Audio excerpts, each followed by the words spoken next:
You're listening to Tatiana is Everyone, an Orphan Black podcast. My name is Kris. And my name is Stephanie, and in this episode we are discussing in depth the Season 4 finale of Orphan Black, from dancing mice to psychopaths. And while this episode will contain spoilers for the finale, there will be no spoilers for future episodes because nobody knows anything at this point. I think the writer's room just convened to start talking about Season 5. Let's get started with some feedback that we got from listeners about the finale as a whole. From Victor, he said, although Season 4 was much better than Season 3, this last episode suffered from middle book syndrome, like the movie Empire Strikes Back. That was a very good movie, but it ended with the good guys in their worst situation yet, and then we had to wait forever for the next installment.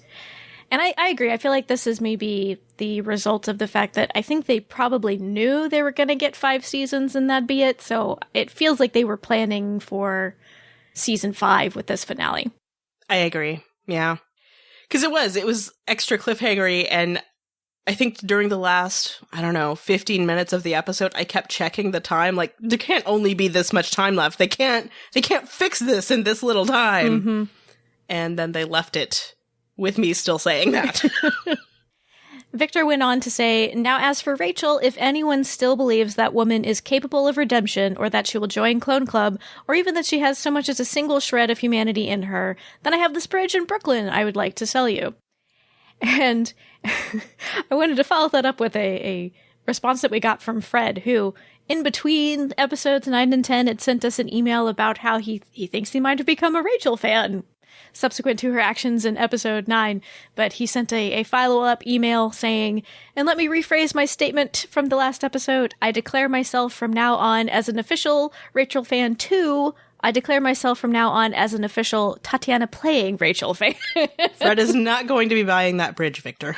No, sorry, you don't have a seller or a buyer there, but I think that's a better distinction to make, Fred. Yes.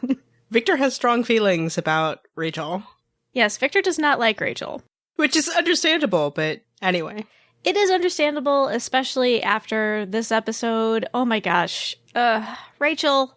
She's evil. She's back to just being completely evil again.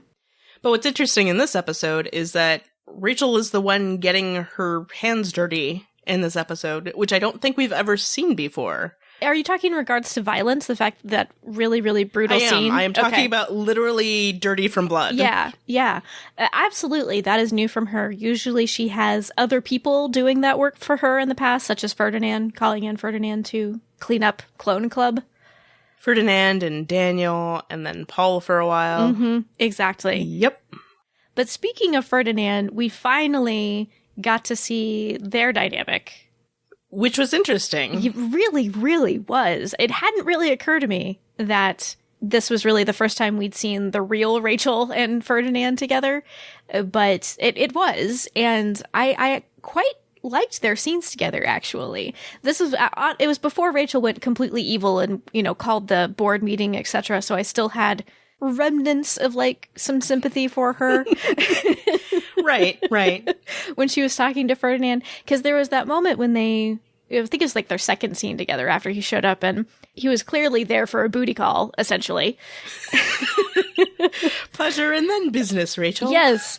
But she has that moment where she says to him, I'm not the same. My infirmities, I don't feel much of anything anymore. And she gets a little teary about it. And I was kind of like, aw, Rachel. But which, again, lasted for, just that scene. Just that scene. Or really just that moment, That's true. Right after that, things get a little kinky. Yeah, which actually was kind of fun. Is that weird I actually kind of agree with you, yeah. It was kind of fun. It's been surprising how much fun Ferdinand has been this season. Well, because it's one of those things, Ferdinand is so clearly enjoying himself. Mm-hmm. They're kind of like, oh, okay. Good for him. Yeah, because I wanted to clarify here, because we had established that we had problems with Rachel and Paul back in season 2. And this is the other side of that, because Ferdinand is clearly into it. They're more of equals. So, this I don't have a problem with. And they have a previous arrangement, we know that they have a safe word, Right. So, yeah, this is a very different type of scene than what we saw between Rachel and Paul. Yep. I kind of felt two ways about it, though, because like I actually enjoyed the kind of BDSM scenes between Ferdinand and Rachel in this episode. Again, I thought they were kind of fun, which was like refreshing to see in a way. And it was also refreshing the fact that Rachel's a character with a physical disability, and we see her kind of engaging in some sexual activity. I don't know enough about BDSM to know if that quite qualifies, so please forgive me if I'm stating that incorrectly. But even to see like a character with a physical disability kind of stripped down in her underwear, that's not something we see very much on TV and in movies. So it was kind of like, yay for those things. But on the other hand, it's like, why is it that the evil clone who turns on all of her sisters, why do they have to be the one who engages in BDSM? Because the BDSM community gets such a negative representation at media. Yeah. So I kind of felt two ways about it. But generally, I enjoyed the scenes. That's fair. But that was the end of my enjoying Rachel's presence. Yeah, I think that's fair also. Yeah. Subsequently, she goes full on evil Rachel, and I just want to reach through the screen and just shake her by the shoulders and be like, why are you so terrible? It's a completely reasonable response because, yeah, she goes storming into the boardroom, and for a second it's kind of awesome. Yeah. Because, like, oh, Rachel's back. Mm-hmm. She's got her power back, but then she's like, if we want to find out what happens and now I've just completely forgotten the quote. The lab rat and cutting off the tail and... Oh, yeah. If we want to see if our lab rats' tails grow back, then we will cut them off and see, I think is what she says. She's terrifying in that scene, is my point. She's terrifying. But I loved how they chose to begin that sequence because they have her being revealed through this, like, double-layer elevator door where I think it opens first up and down, and then the doors open left to right, and then she walks through. I thought that was great. I love that visual image of her... like her entry back into cutthroat business world tactics. Right. There's probably a GIF on Tumblr somewhere. Yes. Should find it and reblog it. But I thought that her plan was really quite intriguing because her pitch to the board, because they essentially say like, okay, yeah, you're promising that we'll see these results in our lifetime. That's exactly what Evie Cho said. And she makes the point that Evie had no baseline for whatever genetic type of modification she was trying to do, whereas Susan Duncan with the clones has built up years of data, and so they have a baseline and, you know, have been looking at how putting the same genetic material into these different wombs, how that has affected the clones. So they have a baseline, and then they can use Evie Cho's tech to do the sort of genetic manipulations, I guess, quickly. Mm-hmm. So basically, Rachel's pitch is, these other people only want to do the one thing or the other thing. Go with me and I'll do both. Yes. It was a great line. Again, evil, but I have to admire her phrasing of it. She says, Evie had no baseline and Susan has no balls. Rachel may be evil, but she's very well-spoken. Very well-spoken. Again, she has her strengths. She usually uses them for evil purposes, but they're there. That statement that she makes about Susan having no balls, I think it's reflected on again subsequently when Rachel goes and she's talking to Susan after she's gone to the board, and Susan makes the point that, you know, Rachel says she's making the harder choices, but Susan's perspective is that restraint is the harder choice, but Rachel counters with, no, the future is bolder than you.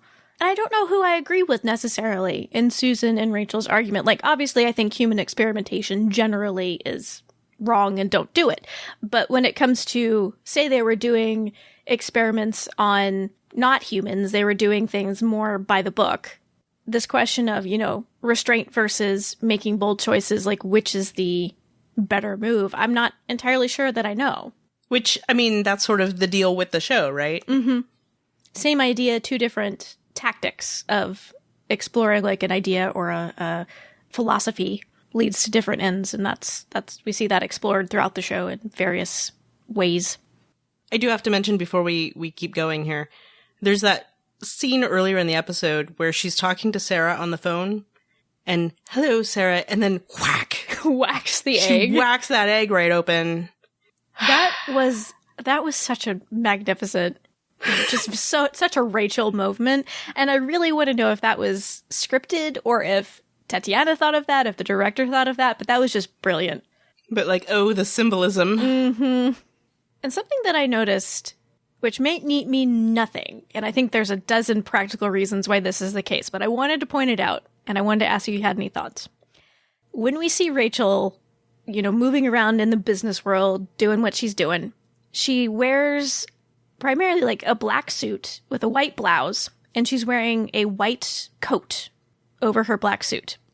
But then when we see her return to Neolution Island and she's walking back into Susan's house, she is wearing the opposite. She's wearing like a white long tunic and a black overcoat. Honestly, the answer might just be Rachel was about to get bloody and they wanted the image of all the blood on the white tunic. But I'm wondering if that shift in her wardrobe was trying to convey something else about her character. I mean, I noticed the black and white ensembles also.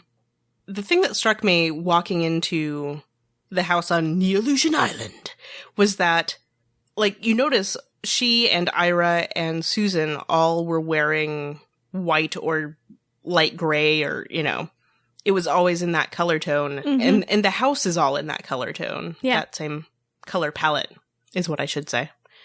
So walking in with the black overcoat especially was really visually striking and visually different than it had been. Like, it signals that shift. Mm-hmm. Rachel doesn't belong here anymore, I guess, maybe. Or maybe not that she doesn't belong here, but she doesn't belong with them anymore. I was going to make a joke about maybe it's just the wardrobe regulations for Neolution Island, because, yeah, they wear a lot of freaking white in Susan Duncan's house. Yep. I love you shared a Tumblr post with me at the end of episode 8, I believe, when Cosima was headed out to Neolution Island, and something about how her jewel tones were going to interrupt the monochromatic world there. But it was just interesting to me because she was wearing black for almost every other scene she was in, except for those few where she came back and then stabbed Susan, and then the fight with Sarah. But you notice even that white tunic had black accents on it. Yes, and she was wearing black slacks with it. Right. Yeah. Right. Yeah, and the other thing I wanted to point out, since we're talking about color scheme here, you notice the board that she met with. Pretty much all of those people are in grays and light blues. Mm-hmm. Sort of, again, picking up on the subconscious signals of the color palettes. Yeah. The fact that Rachel was wearing white, I think, also is striking visually in the fight with Sarah, because Sarah, as is her way, is wearing, I think, all black. So we have our black-clad sympathetic character being attacked by a white-clad evil villain, which is kind of interesting. Yeah, usually when they do that, it's basically just signaling opposition. Yeah, exactly. In case you didn't pick up on it from the fact that she whacked her on the head with her cane. Yeah, in case you didn't realize. It was very subtle, I know. Though, speaking of the cane and the similarities, or the lack of, between Rachel and Sarah, in the scene with Ferdinand, where Rachel brings her cane up in between his legs, mm-hmm. It was reminiscent of the scene where Sarah was pretending to be Ferdinand and kind of like cluing in. Pretending to be Rachel. Thank you. That would have been a feat of acting by Tatiana Maslany. I don't doubt that she could do it, but... Thank you.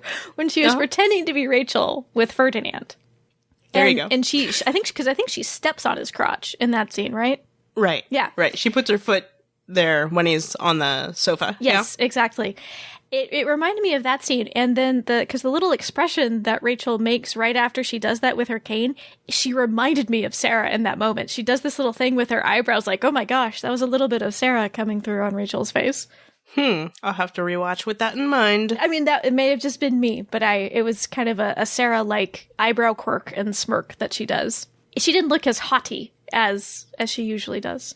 I guess that makes sense, though. Like a more relaxed Rachel might look a little bit more like Sarah. Yeah, I guess it's a more playful little smirk there than... Which is not something we normally see from Rachel. No, at all. Mm-mm. There's too many things to talk about with Rachel. There are. Also, thinking of her scenes with Ferdinand, she has that line to him where Ferdinand's asking her, it sounds like you're becoming like a Neo. And she has that line about how controlling evolution is the ultimate power. So clearly, Rachel is motivated by her love and want of power in what she does here. But later on, when she's talking to Susan, about her actions, Susan tells her, like, you are owned. And she replies, it's a legal distinction that I plan to change. So is that also part of her motivation, is she dislikes being an own cloned, and this is a way that she could potentially become free? Well, I'm sure that's part of it. Yeah. Just inherent in this quest for power, right? Because as long as that distinction stands, how much power can you really have? And as Susan makes the point, though, that really separates her from the rest of the clones, because she seems motivated to get her freedom, but feels no compulsion to offer it to any of the other clones. Right. I mean, Rachel's all about power, and power specifically for herself. For herself, so, yeah. Yeah. I think she relishes the fact that she was the clone who was raised self-aware and in the boardroom, and even if Evie Cho tries to say that power was not real, she still felt like she had it, and I think that's important to her. I don't know. I feel like this whole raising her self-aware just gave her a massive complex, basically. Yes, I agree. But that scene between her and Susan, it escalates, I wouldn't say quickly. I think there's a good build to it, where, you know, Susan says that she regrets making Rachel, but not really the other clone. She's like, I've gotten so much from the other clones, but I regret making you. I mean, I think we felt this confrontation coming, right? Yeah, of course. Of course. She, in more subtle ways, Susan has said that she prefers other clones to Rachel, or sees things that she appreciates in other clones, but not Rachel. Even if she hasn't said them to Rachel's face, we knew this type of thing was coming. I mean, as soon as we saw her with both Sarah and Cosima, because she was much, much warmer towards both of them than she had been towards Rachel, so... Yep. Yeah. But after Susan makes that comment to her, we see Rachel have, you know, a little vision, a little eye glitch, and she sees the decapitated swan, and then literally stabs Susan in the stomach after metaphorically stabbing her in the back in the boardroom. But that was really interesting to me, the little decapitated swan glitch. Mm-hmm. But there was that weird moment between Rachel and the messenger right before she went in to talk to Susan, where he told her, you know, do not waver. Right. So what? Yeah, was that vision sent to her by presumably Westmoreland to encourage her to kill Susan? Like, what? That's certainly what it sounds like to me. Mm-hmm. Because Susan had... Because I think Rachel mentions to Susan that she's having the visions, right? Yeah. And then that's what prompts Susan to comment, oh, you know where that I came from, and make some vague comments regarding Westmoreland. Mm-hmm. It certainly seems like he's the one providing these visions. But yeah, why Westmoreland is getting involved in all this, why he sent the messenger to go talk to Susan, and what did he say to Susan? That's my big question. Yeah, because after that conversation, Susan clearly knew what Rachel had done, but she didn't seem like that. She thought that meant everything was all said and done for. Because I forget the line that she has exactly, but I think she said something to the effect of, like, the board does not have the final say. This is not happening. Whatever you think you did. And that's when, you know, subsequently Rachel stabs her. I just don't know. These are, like, questions leading into season 5. Like, I don't know. Susan brings up Westmoreland to Rachel. She's the one who reveals, well, not directly. We have to make so many qualifications when it comes to Orphan Black. It is suggested that Westmoreland made Rachel's eye. So then Izzy's sending her the visions, as we asked.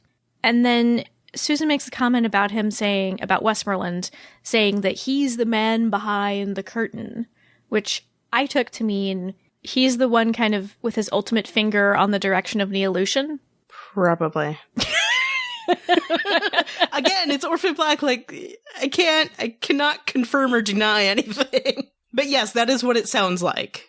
Okay, we can say that for a future episode then if we want to talk about that. But Susan also makes comments about Westmoreland, saying he's getting capricious in his old age, losing his patience in natural selection. Yes. Which, if it's Westmoreland, then, like, really serious about the old age.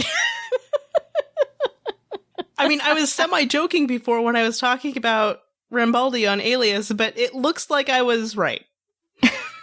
So is he a long-lived person on Alias? Yes. Okay. Like, very. Like, longer than Westmoreland. Okay, wow. Okay. Like, the dude was from the Renaissance. And Westmoreland's supposed to be from the Victorian era. What the heck? Okay, so we got an email from Stephen with the short emails as he signed this email. I love that he signed his email that way. Yes, thank you, Stephen. And Stephen said, just when I was starting to think of Rachel as part of the team, that definitely wasn't the kind of happy ending we're used to, but hey, there's a cure now, and Delphine is back. Also, I'm really shocked it actually did turn out to be P.T. Westmoreland. I hope they have a good explanation for that. And yeah, me too. What the heck? We got a lot of feedback about Rachel. We did. We got an email from Laura saying, I do appreciate that Rachel went all big bad at the end of this season. You guys talked a bit in previous podcasts about hoping they didn't sand down her rough edges and make her like Helena. In the end, Rachel was more interested in power and ego than joining the clones she still feels superior to, and that seemed true to her character. I like that she wasn't one-note evil, that she showed signs of compassion, especially to Charlotte, but it wouldn't be believable if she joined forces with Clone Club or gave up her fight for power. Also, one more time for good measure, Delphine! I really agree with everything that Laura says here. And I especially like that they did give Rachel some time to become a bit more of a sympathetic figure. I think we did see her show real compassion to Charlotte, but now she's back to, okay, this is me. This is what I want. This is what I'm going after. And apparently what she is a matricidal psychopath, we'll say from the title. But, and I have to point this out, she didn't actually kill Susan. Yes, which was And she patched up her wound after stabbing her. Yes, I thought that was fascinating. And then left her down in the same room that Susan locked her up in. Right. Rachel was really into payback this episode. Yeah, Rachel's big on vengeance. Newsflash, Rachel is big on vengeance. Because think about it. She left Susan in a wheelchair, in her old wheelchair, in the room that Susan locked her up in. And then as I was thinking about the fight that she had with Sarah, where does she nail Sarah? She hits her above her eye, she stabs her in her leg, and I believe she hits her hand. Mm-hmm. Those are all of the places we've seen Rachel struggle with in terms of her mobility. She still walks with a limp. She has shown like some nerve damage in her hand where she has trouble, especially before, was having trouble manipulating things with her gross motor skills and fine motor skills, etc. And she lost her eye. Yep. At the hands of Sarah. At the hands of Sarah. So she was really paying Sarah back for that pencil. Yep. And I must say, even though I still think Sarah was a dummy, we can start talking about Sarah now. Sarah, we love you, but you were a dummy. What was your plan, Sarah? What was your plan, Sarah? On rewatch, I feel like I understand better why Sarah chose to run rather than to try and stab Rachel. Because Rachel was not going to be able to chase her. Even though Sarah had a bad leg, Rachel was not exactly going to be able to run after her and easily overcome her. Whereas if she tried to approach Rachel and stab her, she would get within arm's reach, and we could see that Rachel was clearly dangerous when within arm's reach of Sarah. Especially with that cane in her hand. And yeah, I mean, there was some feedback we got that was like, how is it that Sarah couldn't fight off Rachel? But, I mean, Rachel came up behind her and whacked her with a cane. In the head. Yeah, in the head. Yeah, that's really going to stun you. So a person, and especially once Rachel got her on the floor. Right. Like, they were pretty much evenly matched. Because neither one of them are particularly, like, hand-to-hand combat type of people. Right. And yeah, I mean, Sarah, granted, is probably stronger than Rachel. But she was stunned by the initial blow to the head. Yeah, I mean, Sarah's lucky to be conscious still at that point. Because her cane had a metal end to it, and that's, I'm pretty sure, what she hit her with. So that can be a pretty bad hit to the head, especially for people who are not accustomed to being hit in the head. And I mean, Sarah's hard-headed, but still. Yeah, and Sarah's scrappy, but Rachel was enraged. And that can really give you quite a boost of strength when you are so motivated. Right. And in an earlier episode, Ira had pointed out that when Rachel is impassioned, some of her abilities get a little bit better. Yeah, her motor function seemed to improve. Yeah, motor function. Thank you. Mm-hmm.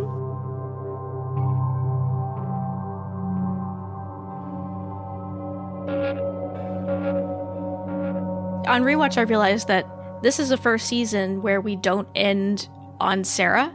correct me if I'm wrong, but, end of season 1, we end with that image of your favorite, the slow motion Sarah leaning out the window. Slow motion, why? Screaming, Kira! Speaking of enraged. No, I'm kidding. I forgive you, Orphan Black. Season 2, we end on Sarah right after she sees Rudy. Season 3, we end with her and Kira reunited in the snow in Iceland. But season 4, we end on Rachel's face, and she's smiling as she hears the knock at the door, presumably a visit from Westmoreland. I get chills thinking about that. Creeped out chills. I know. Why do they have to have the classical music in, like, the creepy cleaning up the evidence scenes? Classical music is really quite lovely, but it seems to be used for such upsetting scenes in television. Well, and correct me if I'm wrong, but the music at the very end there, with the knock on the door and Rachel smiling, the music is a chorus singing Amen. Mm-hmm. Yep. Come on. But Sarah ends the season bleeding on a beach. Not okay, show. No. And Mrs. S and Kira held at gunpoint by Ferdinand. Damn it, Ferdinand. And it really felt like Sarah was playing catch-up in this episode. She had to get intelligence from Krystal. She had to sort of get to where Cosima was when Cosima figured out the significance of the cell growth rates. She was playing catch-up to, like, Rachel's plan. So Rachel was really driving this episode. Sarah was in the backseat. I mean, indicated by the fact that we just spent, like, half an hour talking about Rachel. This is a first. Yeah, it really is. I'm kind of curious if this is setting up for the final season. I kind of hope not. I wouldn't want the same screen time split for the entire 5th season. Clearly Rachel's getting set up as a major player for the final season. Yeah. And I'm good with that. I mean, I feel like she probably should be the villain of season 5. Mm-hmm. Or one of the major villains. But yeah, to end the season for Sarah this way, earlier Victor had made the comment about middle book syndrome. This is sort of like the big cause for that feeling, to me. Yeah, because ostensibly our hero of the story, even though we have many leads on this show, Sarah is our hero that we follow. And we did mention in the short episode that we already released about this episode, like, this, in some way, to me, kind of mirrors that first season ending with, Kira! Like, this is sort of along those same lines. But yeah, the fact that the episode doesn't end with that shot is sort of interesting and unnerving. It's very unnerving. But that was a fantastic way to end the episode. Like, honestly, that was a better ending to the episode than Sarah bleeding on the beach. Right. To then switch from that to that really quiet scene with Rachel, and that was a great ending. So kudos to that. But yeah, Sarah was not really up to a whole lot in this episode, though she did do a clone swap. A great clone swap. And it's one of those things, like, watching it the first time, I didn't immediately pick up on the fact that it was Sarah. As she was walking away, I was like, her hair doesn't look right. I was like, that looks like your wig. Yeah. Mm-hmm. They're very good about their wig usage on this show. I'm very impressed with them because they get the really, really good wigs for the main characters. Like, if it's just the character, they get like a really excellent quality wig. Mm-hmm. And then they get like a slightly worse quality wig for a clone playing a different clone. Like, you can tell that it's a different wig, which kudos, show. And I actually wonder, because Catherine Alexandri has talked about the wigs before, and she's said that, Tatiana, she wears the best wigs, which makes sense. She's facing camera. It needs to look realistic. Catherine generally gets a slightly less good wig. Right. Not that they don't love Catherine, but good wigs are freaking expensive. Well, and I mean, they usually take her out of the scene anyway. Exactly. I wonder, though, if when Tatiana is doing these clone swap scenes, if she wears Catherine's wig, or if they have a whole other quality, like a step down from Catherine's wigs quality. I think they have said before that it is actually a different wig. Okay.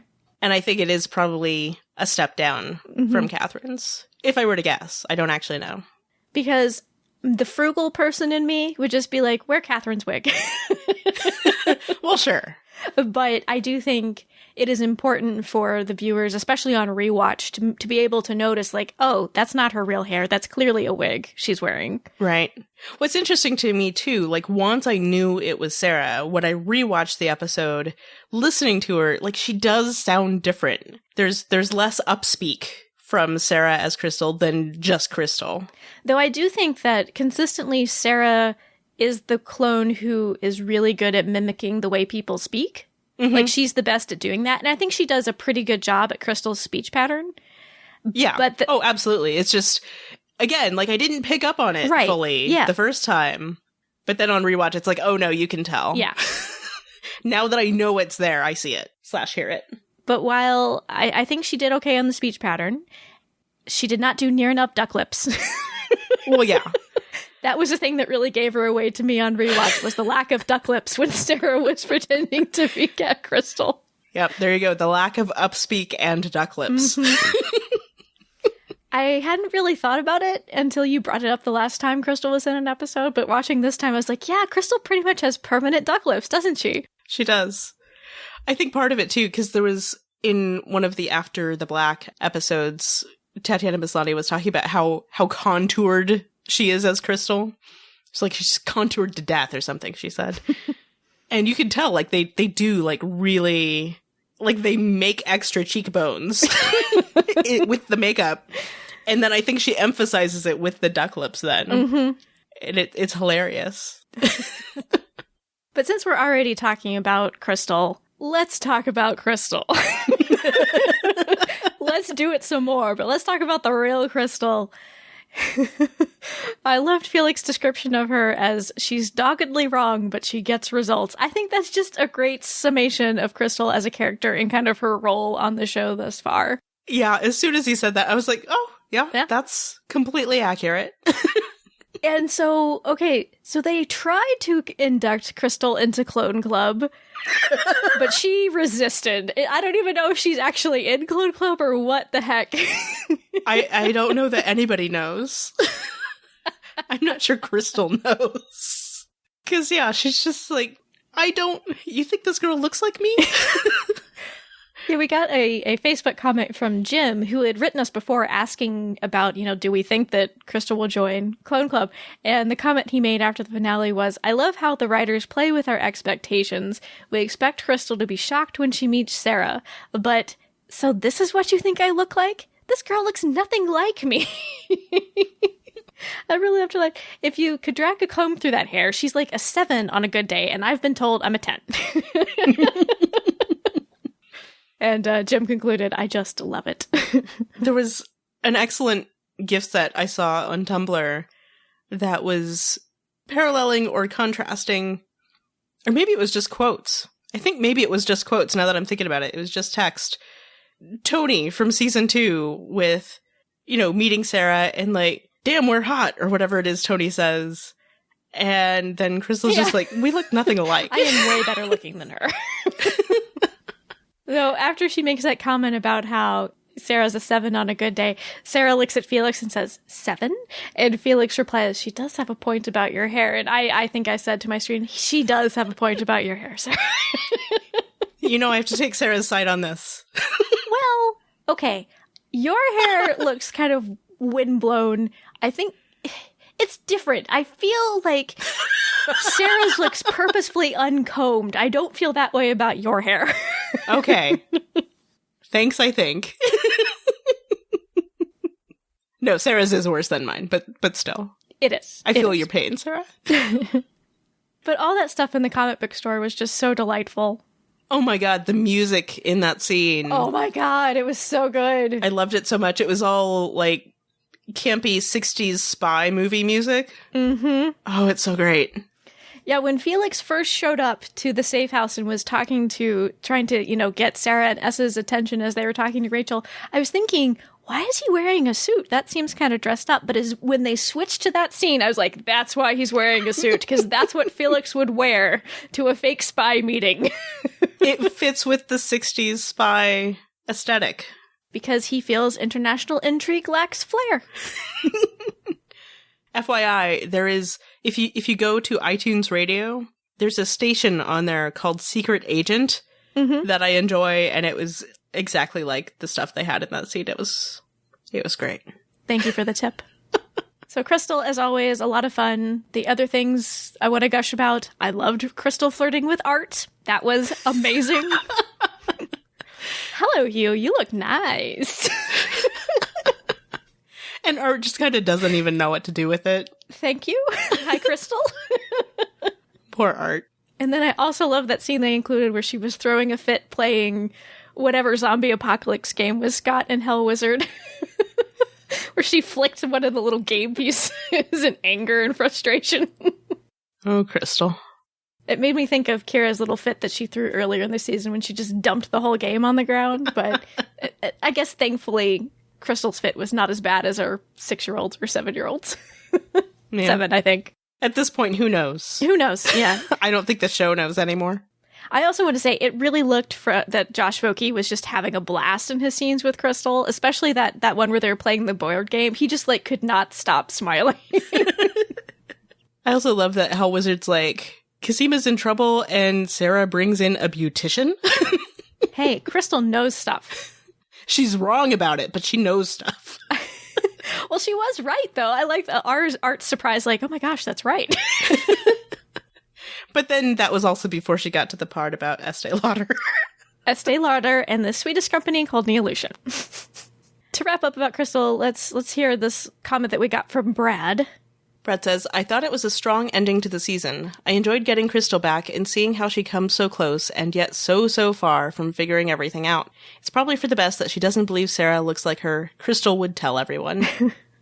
Which is why I'm still not sure if Krystal's actually in Clone Club or not.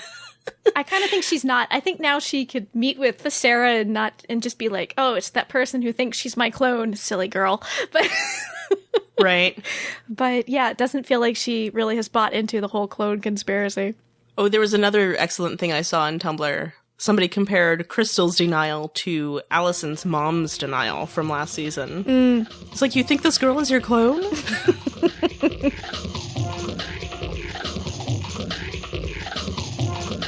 Before we move on to talking about our other Lita clones, I did want to talk a little bit about the remaining caster clone on the show, Ira, who kind of made me like him in this episode. Yeah. Oh, Ira. I never disliked him, really. I was fairly neutral on him. Yeah. I think it was pretty easy to be kind of neutral about Ira, but... Squicky feelings about his relationship with Susan, but otherwise fairly neutral. That's fair. But he was a little bit, I don't know, endearing. I think it was the moment where he walked in on Rachel and Ferdinand and gets fixated on the fact that Ferdinand still has his socks on. Uh-huh. Just in that moment, it made me really like him. That little comment he makes. He has his socks on. I quoted him during the live tweet when the episode was on, because I like that line too. But he was just such a sucker in this episode. He gets tied up by Ferdinand. But I guess he's lucky because Ferdinand does kill people, so could have been worse. I think that was the thing. In this episode, he just seemed especially, innocent. Definitely. Poor guy just doesn't know what's going on. No, he really just did not see Rachel's venomous side coming out to play again. He just did not see it coming. Because, yeah, he gets tied to the bed, and Felix walks in, and Ira's just like, this isn't what it looks like. And then later on, he gets used as bait to try to keep Sarah safe when she goes to Neolution Island to confront Susan. So he was just really a pawn in this episode.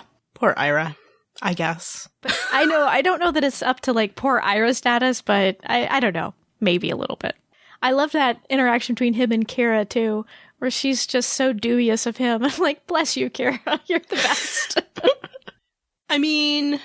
who can blame her? Because Rudy. Yeah, pointed a gun at her. Rudy was probably her only major contact with another caster clone that I can think of anyway, so. But I just love her. You had a brother with a scar. I'm nothing like my brothers. And I can just see her go, sure. Well, because I was thinking about it, you kind of are, Iris. At least a little bit, because, the slightly dubious relationship with your mother figure. I'm just saying. Common ground. And then I also want to talk about Evie Cho and her very abrupt death. It was so abrupt. I'm not sure that, or I wasn't sure that was what happened for a minute. It's like, wait, did they just kill her? But apparently they did. Yeah, I think they even confirmed later in the episode that she had been killed. Via the maggot bot. Yeah, Susan's comment after that scene, my partner Susan, was, well, that escalated quickly. But I have a feeling they planned for that, because they came armed with the legal document, but I think they figured there was a good chance she wouldn't be willing to sign it. Yeah. And I mean, he had the little thing that killed her right on hand, so... Very handy. Mm-hmm. It's possible he carries that around all the time, but I kind of doubt it. Who knows? But that death scene between her and Van Leer, who was comforting her, was really interesting to me. And this is what he was saying to her while she was dying. Technology is subject to natural selection, too. It changes and adapts. You're an engineer. You know that. You built it. Let it take you. So unnerving. This finale, man, there's just so much going on. That let it take you part just... Or is that just me? No, definitely the let it take you was chilling. I agree with that. But it was still an oddly comforting way for him to try to usher her off as she was being poisoned to death.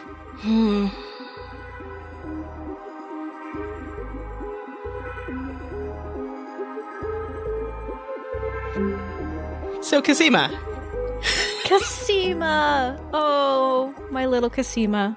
Poor Cosima gets locked in a room for much of the episode. Yes, she does. Well, okay, let's start at the beginning, because at first, the first tiny little bit of the finale is like all happy because Cosima thinks that they found a cure. And... We should have known it was going to end badly. Oh, I knew it would. I was waiting for the other shoe to drop, but I still, had feelings and got a little emotional because she's telling Sarah and Mrs. S the good news via Skype or what have you, and she's like in the lab and she's crying because she's so excited, and I just wanted to hug her, but nobody was there to hug her. I'm like, somebody hug that girl. But then she hugged Susan. She hugged Susan, and Susan seemed kind of touched by it, which makes me dislike Susan for being such a dirty rat later on. That's fair. You did not deserve that hug from Cosima, Susan. It's so true. We see Susan once again locking up a Lita clone to control her. Yuck, dirty rat. And, trying to restart the Lita project, even though she knows that's not what her subjects want her to do.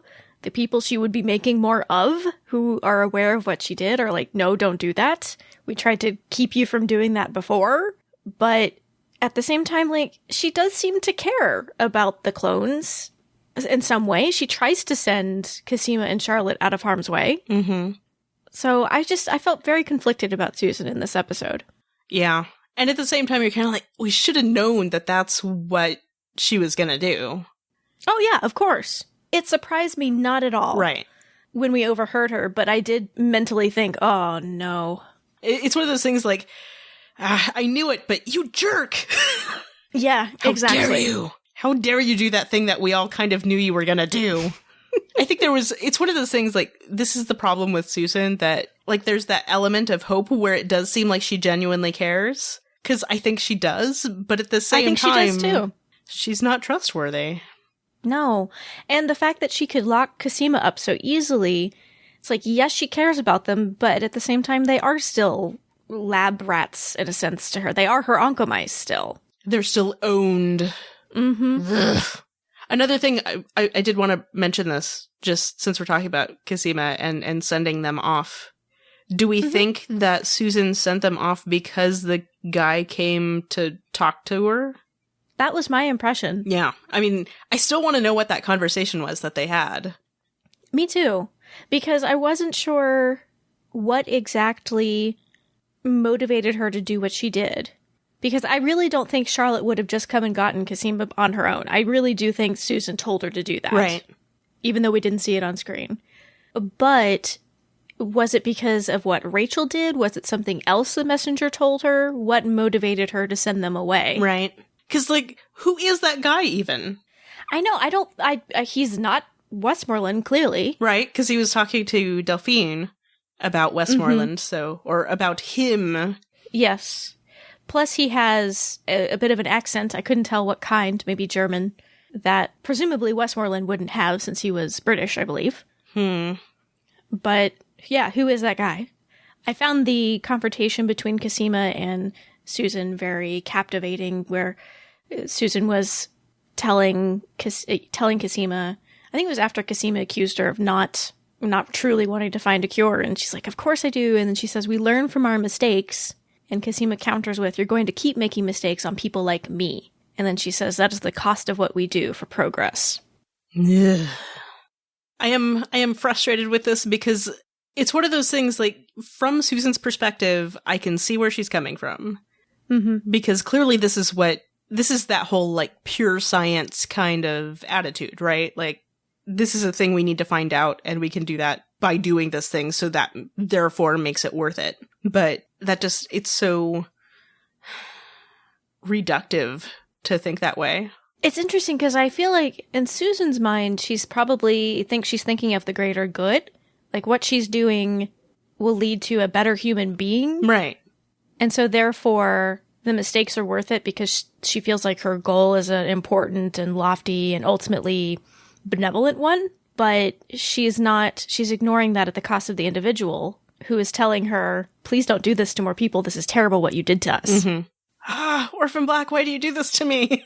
And I wanted to bring up, several people have asked about the samples that they were working on of the blastocysts, etc., and asking if Rachel really has some, or if Cosima took all of them, and Rachel was lying when she said that I forget what she says exactly on the video conference call, but that the science was secured. I was certainly under the impression that Cosima took everything. Okay. Here's what I have to contribute to the conversation, but I'm not saying I'd have a definitive answer. So at the beginning, when Cosima's like excitedly telling Susan the good news, we see about a dozen or so Petri dishes in that little holder thingy. I don't know what it's called. Forgive me. And at the end of the episode, when Delphine like holds up that little box with the Petri dishes in it, there's only about 3 or 4. I think there's just 3. From what we see visually, we do not see Cosima with all of the Petri dishes. However, there's a lot of exceptions to this. You know, it could be not all of those dozen Petri dishes at the beginning of the episode were the same type of material.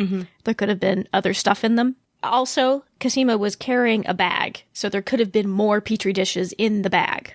Okay. Cosima being Cosima, I feel like she would have tried to take all of them if she could have. So I can definitely see the possibility that Rachel might have been lying. Yeah, I mean, I have no evidence for my assumption here. This is just, I mean, I completely missed how many Petri dishes there were at the beginning. Like, I wasn't thinking about it. So, I don't know. I will take your word for it. So, since we're talking about the cure, the potential cure, we need to talk to somebody who's knowledgeable about science stuff, because I need an explanation on how this is going to cure Cosima. Yes. I am curious about that too. I guess it's the same idea as like Kira's bone marrow, her stem cells, is that these are stem cells that could be used for a gene therapy. Okay. It's one of those things, like, I understand the concept of it leading to a cure. I don't understand how it itself is a cure, because it sounded like it was maybe a cure in and of itself, and I'm fuzzy on the details is what I'm saying, and we should do another science episode. Yes. I will say, Cosima is saying something in the beginning of the episode to Susan. I forget the word that she uses. It's a science-y word. Oh, shoot. It's not the reflex. It's not the... Oh, I don't remember. But she says something was completely effective or something to that extent. So it could be that what she took is not just the blastocyst, but something they have created from the blastocyst cells. It could be a cure in and of itself. I don't know, but I agree. We need to hear from somebody science-y about how this is potentially a cure for our clone cestras. If you're listening and you know stuff about this, send us an email, if you're interested in being on a future episode. we'd appreciate it because we are dummies when it comes to this stuff. I mean, we just don't know. Yeah. This is not our specialty. But somebody whose specialty it is, segue. Delphine! They were reunited. Orphan Black did not let me down. I had said I was hoping for a happy Cosima Delphine type of moment in this season finale, since we'd had 2 season finales with sad Cosima Delphine stuff. So there was a little bit of real happiness in this very dire finale. It was basically the only happiness in the dire finale. But that moment when they were all snuggled up in bed together and Delphine gave Cosima a little kiss and Cosima was like trying to kiss her back, but she was shivering too hard. Oh, so many emotions. Snuggled up and cot, you mean? Snuggled up in what? Cot. It looked like a cot, not a bed. Oh. I tried to make a joke. It's not working, apparently. Well, the homophone entered my head, and I thought you meant CAUGHT, and I was thinking, well, I guess, yeah, they are kind of maybe prisoners, too. Snuggled up and captured. But something that did catch my attention was the fact that as soon as Cosima and Delphine were reunited, again, we see this just almost inseparability in their relationship of intimacy and medical treatments. Yep. So the scene starts and it's all slow-mo and it's going up Cosima's bare legs and then they're cutting off her shirt and, taking off clothes. Could be sexy times, but nope, she's hypothermic and maybe dying, so no sexy times. But I kid you not, the scene starts and I'm like, here we go again. Yeah. Like, intimacy and medical stuff. And if people aren't aware, they didn't have Evelyn Brochu stripped down to her adorable and practical underwear just for funsies, just because, she's an attractive lady. That is an appropriate way to treat hypothermia. It is, and that is why they cut Cosima's clothes off, which, yes, granted, seems a little, excessive? Okay, let's go with excessive. But yeah, I mean, if you're hypothermic, basically your clothes do nothing for you. Because your body's not generating its own heat. So yeah, you need somebody else's body heat. So it's more important for you to your skin to have direct contact with something warm. Right. Yeah. So like Delphine is warm. If they were in a hospital, Delphine would not have done that. That would have been inappropriate. But in the circumstances they were under, that was the best way to help with the hypothermia. Since they're on Neolution Island. Village. The village on Neolution Island. There we go. Cosima also had that line, you can shoot me up like old times. Like, yes, it is like old times. We're back with the sexy medical treatments. Yep. More post-coital phlebotomy, please. Thank you again for that, Dan. Yeah. I think it was Dan, wasn't it? I can't remember who said that now, but it is a great turn of phrase, so thank you to whomever said it. So what struck me also in that scene when they were trying to initially treat Cosima's hypothermia was that they really seem to be roughing it, right? They're in these tents, they're kind of out in the wilderness, they don't seem to have heat besides fires, and yet they had a very fancy thermometer that they used to take Cosima's temperature. Oh, that's true, yeah. Because it was a digital thermometer. And it looked like one of those point-and-shoot dealies. Yeah, I think you just like touch a person's forehead and it takes their temperature, which is very fancy. But again, like it's this idea that they're on Neolution Island and they're like roughing it, which seems so counter to what we had seen otherwise on Neolution Island. And so, yeah, it's this dichotomy of all of that. What is up with this little village? Because we're also shown a flashback in this episode to what happened in the aftermath of Delphine's shooting. Well, I guess also re-showed us Delphine shooting with poor little Krystal there. And, Krystal. And it was interesting to me when we're seeing Delphine being treated after she's been shot. If you look at what they're treating her with, it looks like herbs and things from jars. It does not look like a particularly... I don't want to say sophisticated because that sounds condescending, but it does not look like the type of treatment she would have received had she been taken to a typical hospital. Yeah, it's not your standard Western medicine kind of exactly. thing. Yeah. So what does that mean exactly? That we see them using potentially herbal-type medicines on Delphine's wound, but also this very modern-looking thermometer to take Cosima's temperature? Again, this whole idea of the village on Neolution Island, like, I don't know. Because apparently, it sounds like Westmoreland is maybe part of this village. Maybe? He's certainly aware of it, and it seems like his messenger is there quite a bit. Right. And if that guy has lived for as long as they've indicated he's lived, clearly he knows something. Or maybe he's just got good genes. I don't know. But I'm just saying, maybe there's some specific flora and fauna that lives on this island that is somehow useful in their medical applications. I don't know. I'm throwing it out there.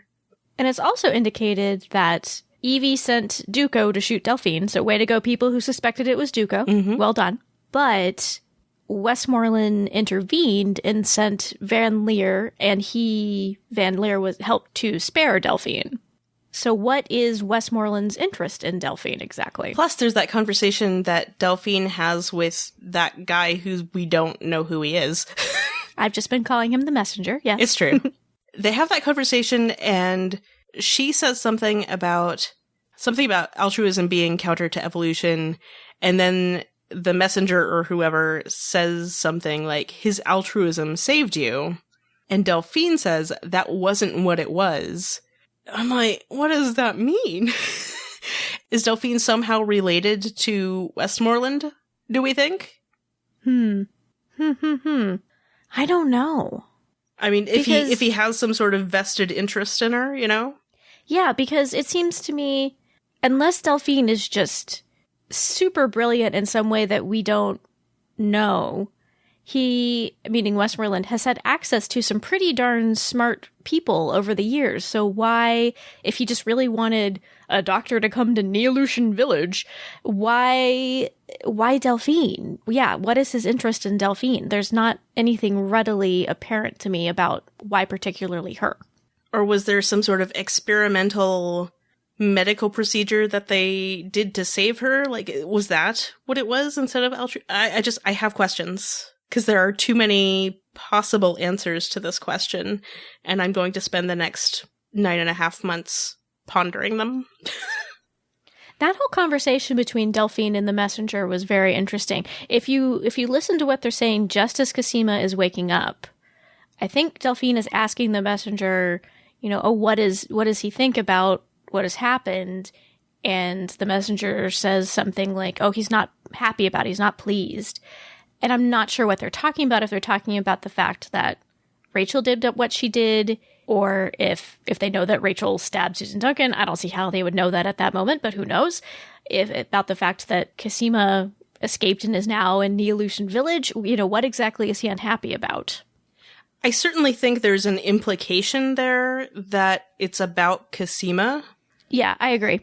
Though, again, as you say, like, it could be any of the other things too, but given the way the rest of that conversation goes, I feel like it's probably about Cosima. Yeah, I feel like the most likely scenario is he is displeased that Cosima and Delphine are together again. Right, because, yeah, they continue with, he won't allow you to stay with her. No! I kind of half wonder if they put that in there to excuse another possible absence by Evelyn Brochu because she's off doing X Company or something. Yeah. I mean, I don't know, but it's possible. But it could also be a seed to a storyline involving them escaping the next season because she wants to be with Cosima. Like, maybe she's been okay-ish, kind of being there by herself, but now that Cosima's there, she'd be more motivated to try to escape. Mm-hmm. Because we were wondering, like, what were Delphine's circumstances on the island there, and so while she doesn't exactly seem to be shackled, it seems like maybe she's not exactly free to leave either. Right. I was looking again, and as she's emerging from that tent when Cosima first sees her, there is a guy with a shotgun standing right next to that entrance. Interesting. Or a rifle, I shouldn't say shotgun. I'm not a gun person. A long gun of some kind. A weapon, a firearm.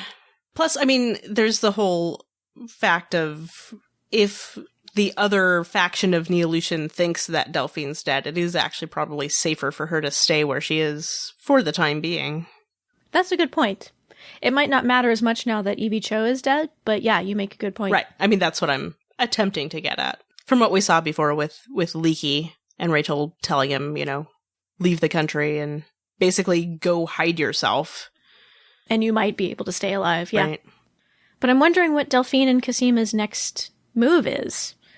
Because I think obviously we want Cosima to get better and a cure, but Delphine is saying, oh, it's not safe here, we have to be very careful, don't tell anybody. So can they start administering a cure while they're still there? It seems difficult, if not impossible. That's a good point. And I gotta say, because we got an email from Bali Gali, and she included some feedback that we're going to use in a future episode. But one of the things she pointed out was that I think she said Delphine is at her most attractive when she's like wearing no makeup and all of this stuff. And yes, Evelyn Brochu did look really good in this episode, but I actually think Delphine is at her very most attractive when she is standing up defiantly to authoritative men. She gets this little glint in her eye, and it's just like, be still my heart. I will not argue with you. 'Cause yeah. And her hair was so cute and curly. And I gotta hand it to the show, because, and maybe they were able to film all of that section where Delphine got shot back last year when they were filming. It seems unlikely, though. It feels like they probably wouldn't have hired Gord Rand at that point to play Dooku. Agreed. But maybe they just added him in. Now that I think about it, they didn't. I'm pretty sure some of it was shot from different angles than we saw last season. Okay. So I think they did refilm at least most of that. Some of it? Yeah. But I gotta say, they did a really good job of matching. Mm-hmm. Usually when they go back and refilm things, it's really obvious, like, oh, they refilmed that. But they did a really good job with the matching. Maybe it was a location that they had handy, was fairly easy to restage. So finally, let's check in on our last lead of the clones, your precious murder angel, and the soccer mom. I don't know. I was pleased to see Helena and the Hendrixes reunited. Oh, me too. I just wish there had been more. I understand why there's not. Ultimately, I'm okay with it, but at the same time, I always want more. Especially Helena, but also Helena and the Hendrixes. They were surprisingly lacking, given that this was a finale, but right. So much stuff was going on, and these storylines about Rachel and Cosima had been building up. It makes sense to me that the people who got the most screen time were Rachel and Sarah and Cosima and Krystal. Right. And I'd mentioned in previous weeks that BBC America started doing that whole extended scene thing, which seems really weird. Allison only appeared in the extended scene part. Wow. So that little bit where she's in the tent and she's saying, I'll lay down my life for that sweet little thing. That was only an extended scene? Yes. Wow. I know. That was it. It was weird. Did it warm your heart a little bit, though, to hear Allison profess that she would do anything for Helena? Oh, absolutely. I also thought it was interesting. She was talking about how she feels like Helena cleansed their sins through fire by saving them from the cheek chopper. She's our avenging angel, which pleased me because I believe I've also been calling her that. I also want to mention Helena looked very pregnant in that scene, but I think the camera angle might have been doing a little trick to the eyes. Did you? Well, I think she was also doing like the Helena slouch. Yeah, she was slouching backward, and the camera angle was kind of low, and I think it made her look more pregnant than she actually was supposed to be. Yeah, and I mean they were just eating the stew, so she's probably like post meal slumped. It's Helena, And I think she continues to look the most normal she has the entire series. Like, the redness around her eyes was very subdued, I thought, in this episode. I'll have to look again. But that makes me kind of happy. Like, she's finding maybe some normalcy with the Hendrixes. Out in the woods of Beavertail Park. Speaking of, we got an email from Colleen asking, how is Helena keeping her phone charged in the wilderness? That's a good question. Well, Maybe okay. she's got a generator? This is my headcanon right now. Because we saw her talking on the phone to Sarah last episode? Or 2 episodes ago. My timeline's fuzzy. I can't remember. But Sarah makes reference to the fact that Helena had not been answering her phone for a really long time. She just had it turned off? She's the only person in the planet who turns her phone off. Yes. So my thinking is that Helena has had her phone mostly off. Like, she turned it on to send that text message to Sarah, or maybe that was the last thing she did, and then she turned off her phone. Mm-hmm. So then she turns it back on, calls Sarah. And then, once she figured out there was something going down at the Hendricks' house, she, trots back into town, saves them, charges her phone, goes back to the wilderness. And maybe this time, Donnie and Allison have brought portable chargers with them. I would believe that. Yes. So that's my headcanon, Colleen. Hopefully that helps. I mean, 100% sure that Allison and Donnie have portable chargers. Maybe they're even like neat solar-powered ones, so they can continually recharge the portable chargers out in the woods. I would believe it, yeah. They seem to be gadgety persons. Maybe I'm wrong, but I could see them having nifty gadgets. I think they would. Nobody has a craft room that elaborate and is unprepared for a low battery on the phone. That is a really good point. And they had the camping equipment, because that was Helena's like starting point to her little shelter she built, was their tent. Right. That she took. So if they are campers, even if they went once, Allison would have had them fully prepared. You make a really good point. I mean, you've seen the stock that they keep in their garage. Mm-hmm. Like, just regular stuff. Like, clearly they shop at Costco or the equivalent. They're prepared. At this point, they're probably wishing they brought some of those bulk goods, because I don't... Poor Allison's having intestinal distress. Donnie's eating deer intestines. And then is distressed about that. Yes. A different kind of intestinal distress. I love the phone call between Sarah and Allison when Sarah asked her to make sure Helena doesn't eat any raw meat. I was like, oh, Sarah's looking after her sister still. The whole thing's just oddly heartwarming. Helena's feeding him, but it's intestines, but it's fine.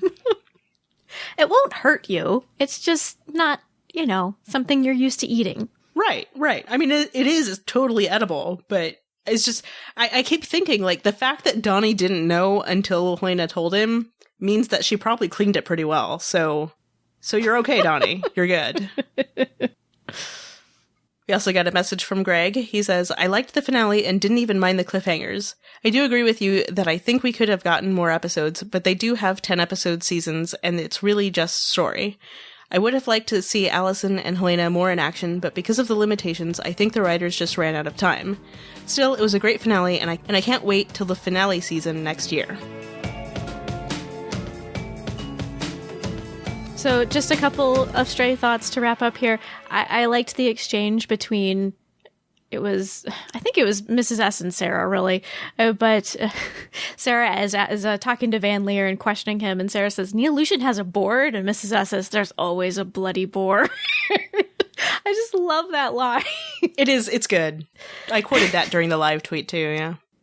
There also was not enough Mrs. S for me in this episode. It's true. As well as enough Kira. Right. Like, I understand why Sarah left Mrs. S behind, but they are not listening to our podcast, Kris. Did we not just talk about the importance of the buddy system? I know! You always take backup. Clearly, Sarah has not watched Veronica Mars either. This is what Sarah needs. She needs herself a big protective pit bull that she can just take places with. Yeah. Her. Yeah. I think I missed a word in that sentence, but you get my meaning. I understood. And you're right. I mean, come on, you guys. I feel like Sarah's plan was like really poorly thought out. Like, I get what you're going for here. And I really, really liked the part where Sarah was talking about how basically feeling like it's her job to protect her sisters because she's immune. And if they don't get this fixed, it's her curse to watch her sisters die. I thought that was a really good exchange between her and Mrs. S.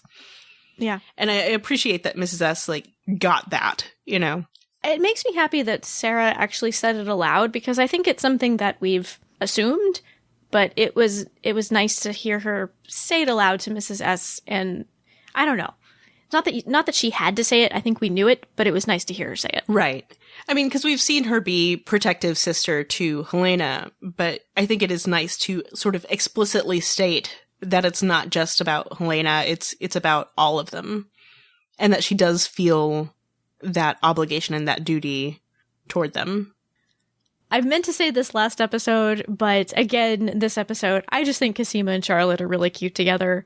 I liked their little exchange where Cosima said, and Charlotte said, swears. What I loved about that is it followed the exchange between, when they're on the call with Cosima, with Sarah and Mrs. S and Kira. Because Sarah just, lets out a holy shit, I think it was. But, Kira was right there, and nobody batted an eye, It was just completely accepted that there was swearing, and then following that up with Charlotte sort of scolding Cosima for swears. I liked it.